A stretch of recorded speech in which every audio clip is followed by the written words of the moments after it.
The idea that the God has an eternal decree and predestined all that's come to pass is kind of hard to swallow and to understand as far as free will of mankind is concerned.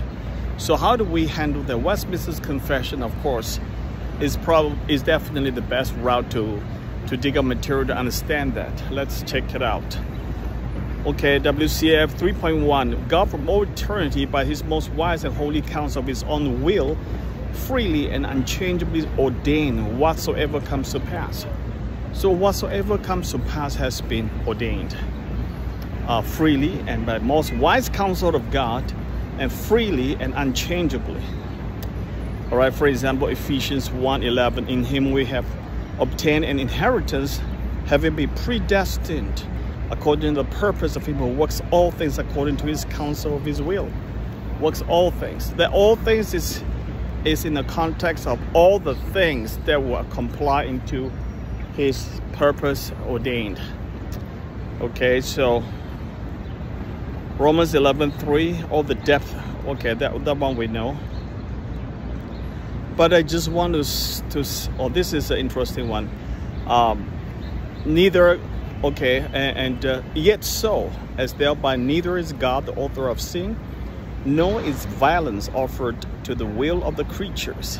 That means God does not bend or change the will power of the creatures.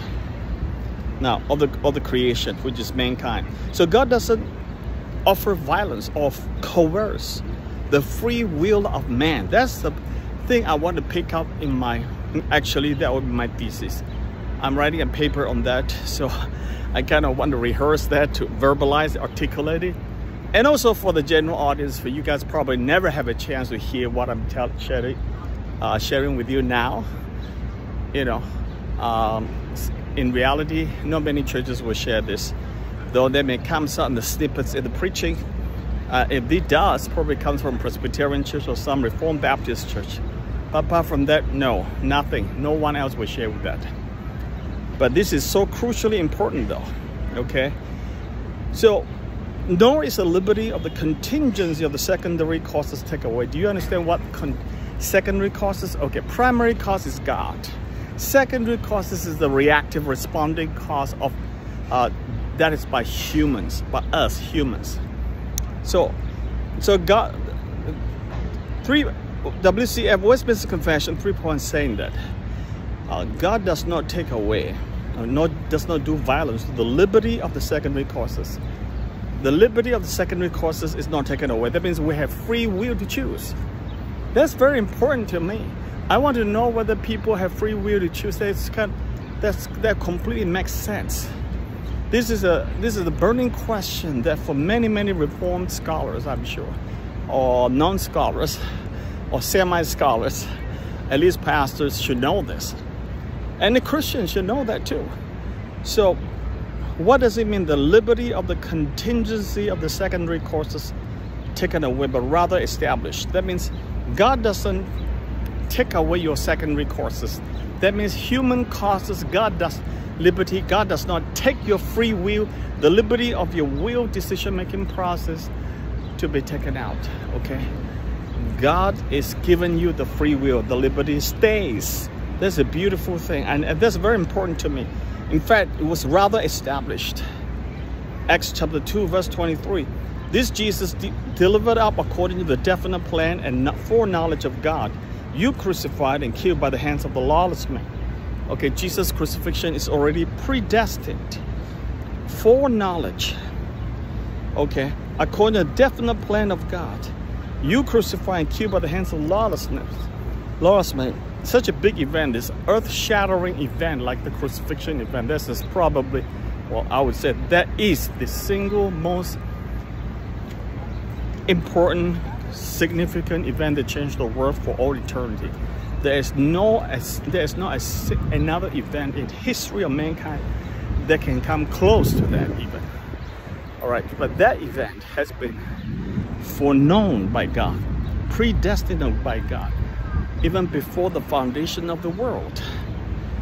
But you see this?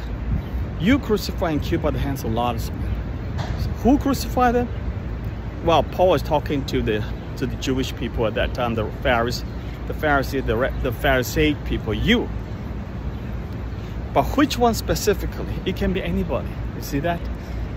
I mean, Judas Iscariot is doomed from day one to choose that. But did he have a free will to choose? Of course he did. You notice that Satan entered Judas Iscariot after he took the bread from Jesus. When Jesus in the Last Supper told the disciples that one among you will betray me. And the disciples asked him, who is that? Who is that guy? And Jesus said, the one who takes the bread from me. And then Jesus went over to Judas Iscariot, gave him the bread. At that moment of time, Judas could decline that. There's no way I'll take that. But he took it because he's already intended to do it in his own heart.